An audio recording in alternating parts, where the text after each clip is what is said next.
Hello YouTube! In this video today we will analyze the white gold Concordat into much more depth than I've ever done before.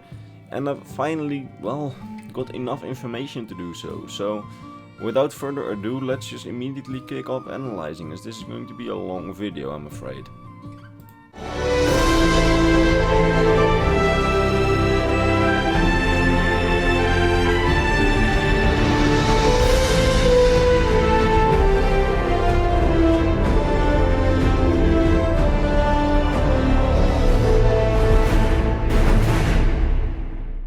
So a few days ago I was discussing with someone from my Discord an article I read about the white gold Concordat. This sparked a discussion that, led nowhere, and it really made me wonder what were the exact terms of the white gold Concordat, and furthermore, what were the terms of the original ultimatum by the Thalmor just before the Great War, and what were the differences between those two. If you've ever looked at the wiki pages for those, you won't find much. You will find whatever there is in the book The Great War, but other than that, not much. And I found some additional things, and I think that I can give some decent explanation for some of the terms, something which is never given as well. So, I just wanted to explain what I'm going to do. So, let's start with what we do know. We know for a fact that both the ultimatum and the Concordat wanted the outlaw of Talos worship. The Thalmor wanted this most likely as a revenge for Tiber Septim's ruthless conquest using the Numidium of the Somerset Isles back in the Second Era. There is a theory online as to why they would want it. They wanted to unmantle Talos or something, but I will not be covering that in this video, as I just don't feel qualified to talk about it since I don't know enough about it, and I can't defend the theory as I personally strongly disagree with whatever I've read. The second thing that we know is that the Thalmor wanted a dismantlement of the Blades. That was quite a logical move for them, as the Blades has so much information and spy networks within the Dominion stemming from the old Empire that they could pose a serious threat. And you must remember that they were not under the Imperial control anymore, not under control of the Empire after the Oblivion Crisis. They were an independent spy organization, and the only reason they worked with the Empire by the time of the Great War was because they viewed the Thalmor as a huge threat to Tamriel. For the Thalmor, it could be worth their while trying to kill off such a powerful enemy. So that is what they demanded. The third thing that we know about the ultimatum and the Concordat that they both contained was the transfer of some southern regions of Hammerfell to Dominion control. We don't know exactly why they wanted it, but I think we can theorize with some solid ground that they wanted those regions because of the pirates holed up there. That region has been home to a lot of pirate gangs for thousands of years. We even meet some in Elder Scrolls Online. They have harassed the Somerset Isles and their merchants on the Abyssinian Sea for as long as we can remember. Getting a hold of that region would not only give them the opportunity to take out those pirate gangs, but also give them complete dominance on the Abyssinian Sea, with the only non-Altmary port then being Anvil. Having dominance on that sea could be useful in both the economical and strategic sense, as they could both stamp out the pirate threat and just make sure that the Empire has no control over the sea anywhere in the west. And now we come to an area of the Concordat that we are not so certain about. We know for a fact that in the original ultimatum the Thalmor demanded huge tributes of gold to be paid to them by the Empire. Why they wanted these gold tributes is not really known. The Dominion was not in economic troubles at the time. They had more than enough money, I can't stress that enough. While the Empire was economically, quite weak and still rebuilding. I mean, the Dominion would not start a war with the Empire if the Dominion didn't think it could afford a lengthy and expensive war. I mean, if you don't have money, you don't start a war. No, the Dominion had enough money in their coffers. I think they merely wanted to make money to embarrass the Empire. Simple as that. That gives an explanation as to why the money is out for the later signed Concordat. They did not need that money, and they just wanted the war to be over by the time, but the original money was just demanded to, show, hey, we're the boss, we are stronger. They didn't need the money again. But that having said, we do have some very interesting dialogue from Skyrim.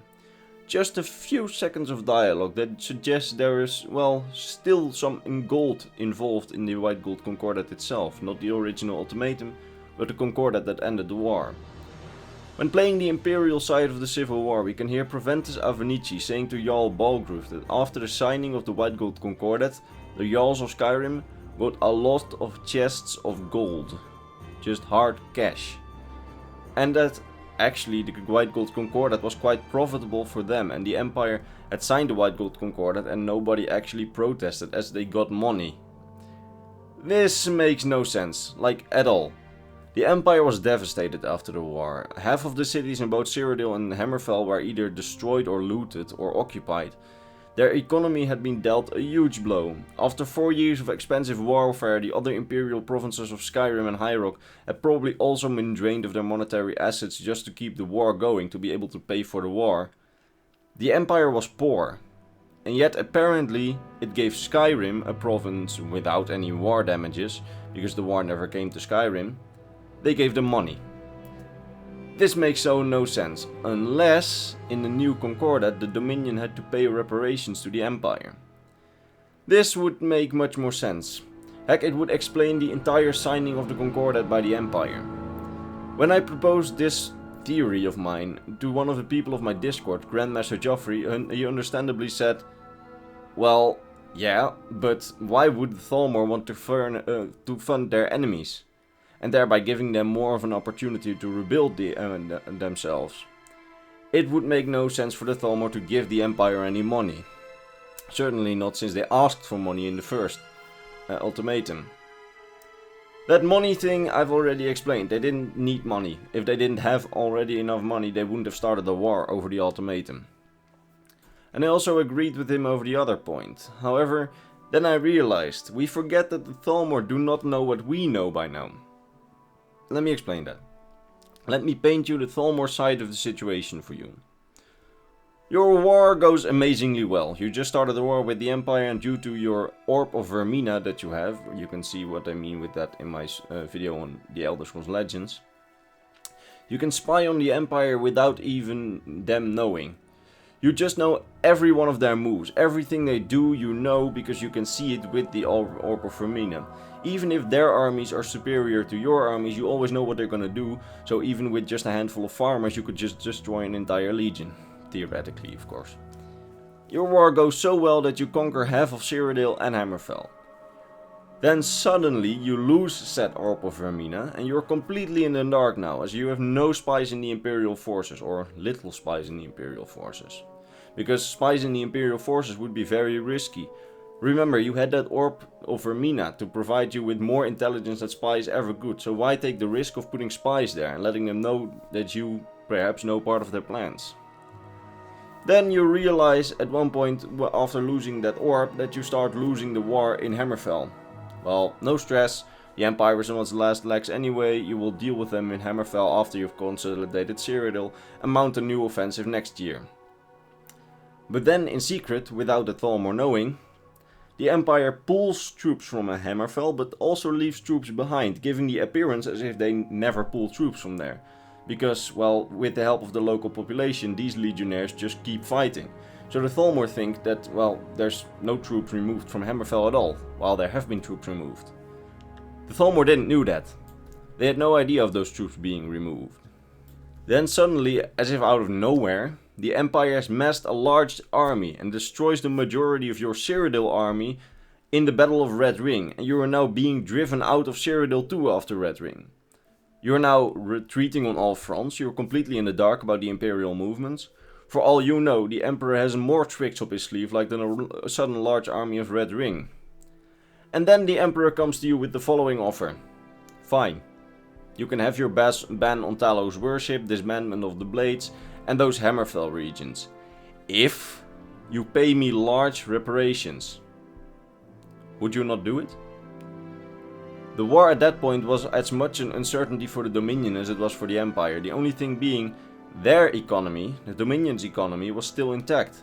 They had no war damages inland, maybe just a few little things, but nowhere any significant things. Their defenses were completely intact as there had not been a war on their own soil. And the most important thing, they could afford it. Why wouldn't they do it? And for the Emperor it makes sense as well. He knew just as much about the Dominion as the Dominion knew about the Empire at that point, because all his Blade spies had been killed off, and due to the Orb of Vermina he couldn't have placed any spies within the Thalmor and in the Dominion troops. Plus, he knew that his first line of defenses in Cyrodiil were completely gone after years of war. I mean, all of southern Cyrodiil was destroyed, so if he retook it and a new offensive by the Dominion had came to retake the retaken land, he couldn't have done anything because there weren't any defenses left in there. He knew that the Dominion's provinces had all their defenses intact, so a Valenwood or elsewhere campaign wouldn't be possible, certainly not when your coffers are empty and your economy no longer functions.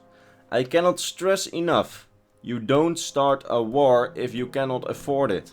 Any strategy game player can relate to that. There are many people that are saying that the Empire had the armies to march into Valenwood and elsewhere. Sure, they had them, but they could not pay them, or even supply them. The fact that they were able to afford the 4 years of war that they had survived at that point was a miracle on its own and probably drained all the provinces from all its resources.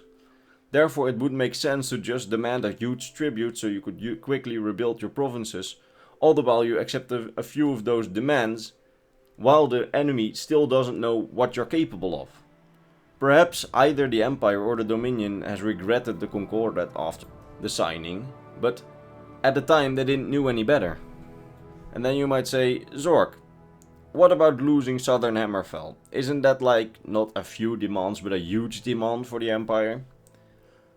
Well, I think there was more planning to it than you might think. The Empire, remember, purposefully left a lot of troops there discharged at the time so they could fight on with the local population. Those troops led to the Hammerfell victory. Sure, publicly ceding Hammerfell was a humiliation, but I think that the Empire let that happen on purpose. For more on that, watch my video on Hammerfell where I go into more detail. But I think that the Empire wouldn't have left so many soldiers if they didn't already knew that they were going to have it seceded. Or that there was at least some elaborate plan. And there's one last thing I want to make clear about the Concordat. Well, I actually want to discuss a misconception. A lot of people seem to think that the banish on Talos worship gives the Thalmor the right to be everywhere in the Empire. This is just false. And then you might say, but Zork, the Thalmor are in Bruma and beyond Skyrim. We have proof of that as you can see them in Beyond Skyrim Bruma, and Beyond Skyrim Bruma is canon.